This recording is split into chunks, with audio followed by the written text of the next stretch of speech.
Welcome back to our herb series. I'm loving this herb series so much, and thank you for your feedback from the other video. So today on our herb series is this particular leaf.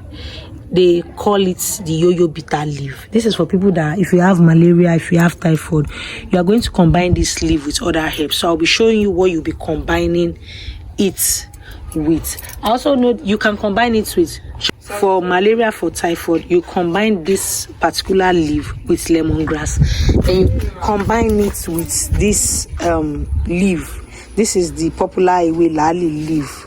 You combine it with this one, then one other leaf which I'll be showing you later. Now you will mix the yo-yo bitter leaf that I just showed you with the Ewe Lali that I just showed you and lemongrass with a bit of this one. They call this one Ewe Bloom Bloom. So this particular leaf, I'm going to film a video on its own for it so that you will know the work.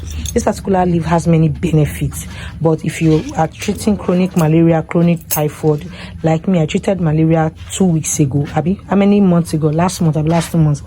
I tried all medicine and the malaria wasn't going, the typhoid wasn't going. So what I did was I combined lemongrass, I combined the Ewe Lali that you saw, and I added this one with Ogi water. And 2 days I'm okay.